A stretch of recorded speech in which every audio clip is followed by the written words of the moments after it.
परम पूज्य श्री हरिशरण जी महाराज द्वारा रचित श्री राधा चरितामृतम के अगले अध्याय में प्रवेश करते हैं, जिसका शीर्षक है जब श्री राधा रानी को मारने कंस आया।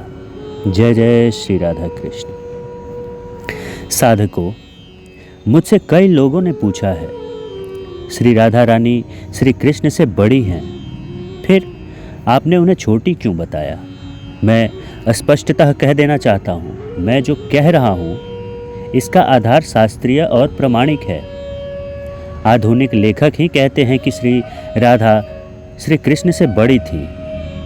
उनके पास क्या प्रमाण है, मुझे आज तक समझ नहीं आया, क्योंकि गर्ग संहिता, ब्रज के संतों की वाणियों में निम्बार्क संप्रदाय, राधा वल्लभीय संप्रदाय एवं चैतन्य संप्रदाय के महापुरुषों ने तो लिखा है श्री राधा कृष्ण से छोटी ही थी। मैं उन प्रमाणों के आधार पर ही कह रहा हूँ।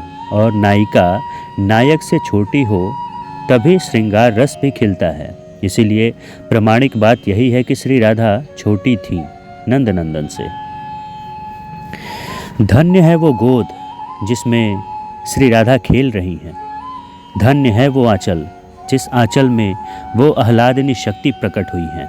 धन्य है धरित्री बरसाना जैसा प्रेम नगर अपने में पाकर।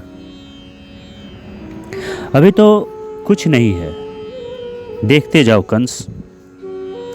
जब श्री राधा बड़ी होंगी।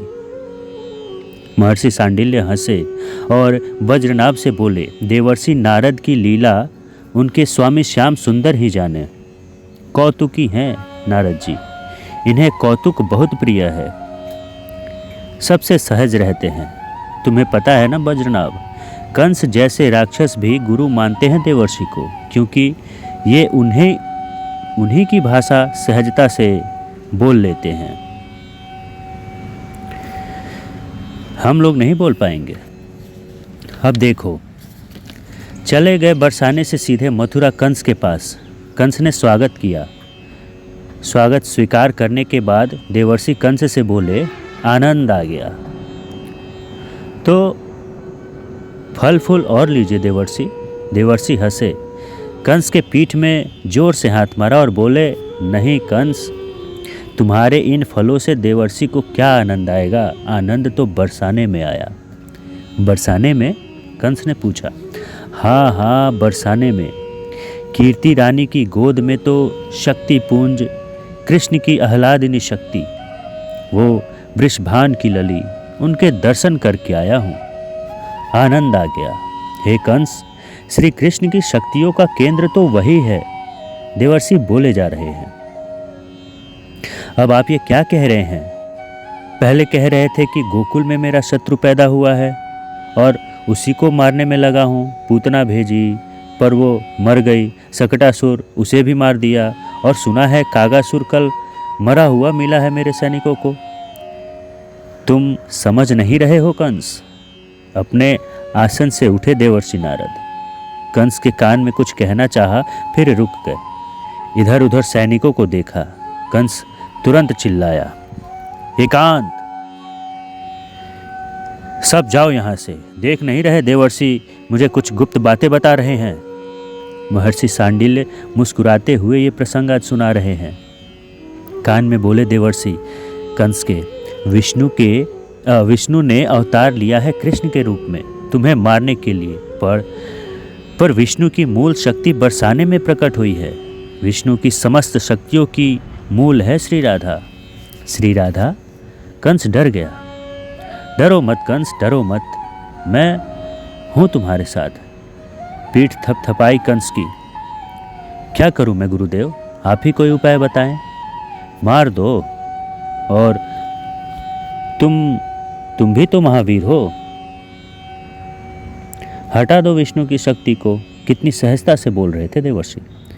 मैं किसी राक्षस को भेजता हूँ अभी बरसाना। कंस क्रोधित भी है पर डरा हुआ है, क्योंकि अब दो शत्रु हो गए थे, एक गोकुल में और ये बरसाने में। नहीं, राक्षस मत भेजो, देवर्षि ने रोका। फिर राक्षसी?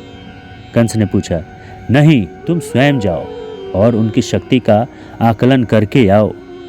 कंस विचार करने लगा। विचार मत करो कंस, विचार मत करो मथुरा नरेश, जाओ। देखो भाई, मुझे क्या है, मैं तो तुम्हारे भले के लिए ही बोल रहा हूँ। नारायण नारायण नारायण। चल दिए देवर्षि। रथ लिया और कंस अकेले ही चल पड़ा बरसाने की ओर। नहीं किसी को साथ में नहीं लिया, यहाँ तक कि सारथी भी नहीं, अकेले स्वयं रथ चलाते हुए चला था मथुरा नरेश कंस। राजा कंस आए हैं। बरसाने में हवा की तरह बात फैल गई।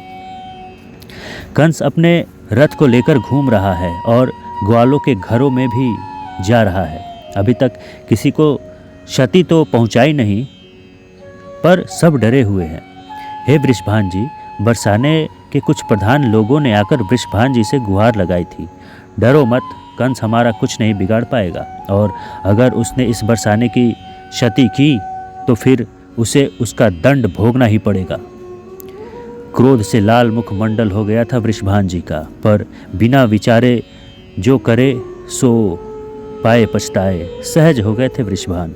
युवराज, कंस क्यों आए हैं ये पता तो करो, कहीं बरसाने में ऐसे ही भ्रमण में आए हो। चलो। वृषभान उठे और कंस के पास ही चल पड़े थे। उनके साथ कई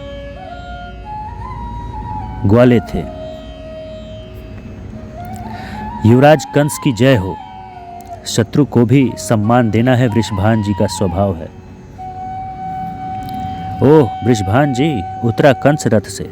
आप ठीक है? आपके मित्र नंद राय तो यदा कदा आते रहते हैं मथुरा, पर आप नहीं आते, कंस ने वृषभान जी से पूछा। अब मथुरा जैसे नगर में जाने की हमारी इच्छा ही नहीं होती, बरसाना ही हमें प्रिय है, और यहाँ के लोग मुझे छोड़ते भी नहीं। बीच में ही बात को रोकते हुए वृषभान जी ने पूछा, यहाँ से कर तो समय पे पहुँचता है ना? नहीं नहीं, कर की चिंता नहीं है। कुछ सोचने लगा कंस। आपकी पुत्री हुई है?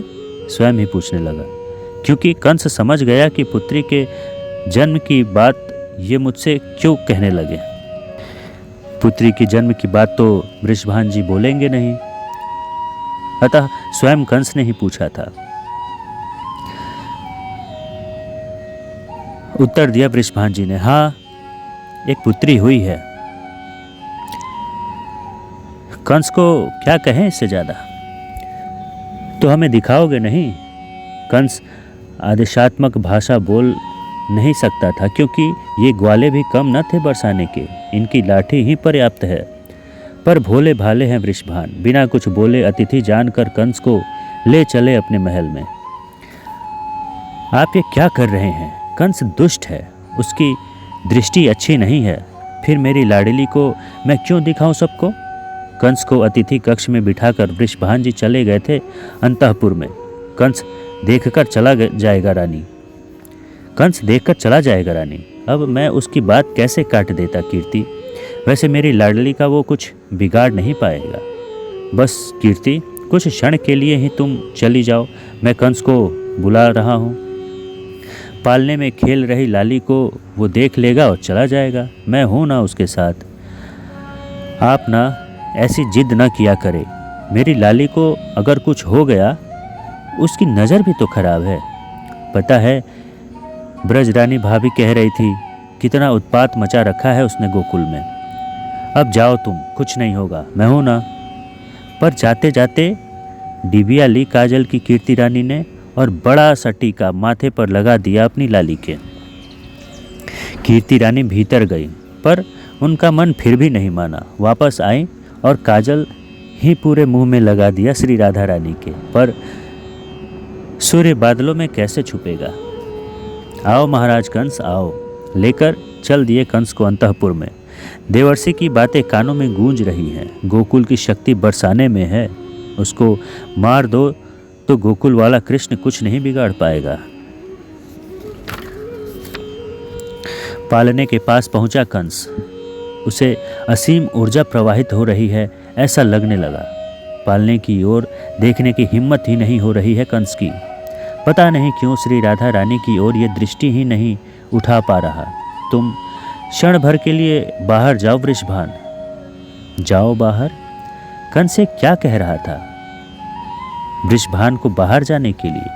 वो वहीं खड़े रहे, नहीं गए। ऐसे कैसे चले जाते? पर कंस तो दुष्ट है। वो फिर बोला, तुम निश्चिंत रहो, बस क्षण भर के लिए बाहर जाओ, मेरी बात मानो। वृषभान बहुत सरल हैं, भोले हैं, तभी तो इस भोरी किशोरी के पिता हैं। चले गए बाहर। कंस फिर मुख देखने की कोशिश करने लगा, पर सूर्य का सा तेज उसकी आंखों को सहन नहीं हो रहा था। उसने सोचा, इस लड़की के पैर पकड़कर फेंक दूं बाहर, तभी मर जाएगी। श्री राधा रानी के चरण पकड़ने के लिए जैसे ही वो बढ़ा, आह्लादिनी ने अपने चरण बस थोड़े क्या हिलाए, वो ओ टूटी खिड़की, उसमें से कंस उड़ा और सीधे मथुरा में जाकर गिरा। जब खिड़कियों के टूटने की आवाज़ आई, भागे सब श्री राधा रानी के पालने की ओर। पर लाली तो मुस्कुरा रही है और अपने दोनों चरणों को उछाल रही है, किलकारियाँ मार रही है। कंस कहाँ गया? वृषभान जी ने इधर उधर देखा, खिड़की टूटी है। खिड़की के पास गए, ओह, इसमें से गया कंस? गया नहीं भानु बाबा, हमारी लाली ने फेंक दिया। जोर से चरण प्रहार किया कि वो तो उड़ गया। ये कहते हुए ताली बजाकर हंसी वो बालिका चित्रा सखी। अंतरिक्ष से कंस की इसी स्थिति को देखकर नारद जी हंसते हंसते लोटपोट हो गए थे। कमर टूट गई थी कंस की, पर इस बात को उसने किसी को नहीं बताया, बता भी कैसे सकता था। हे बज्रनाभ, अब धीरे धीरे श्री राधा रानी बड़ी होने लगी। महर्षि सांडिल्य ने आनंदित होते हुए कहा, जय जय श्री राधा कृष्ण।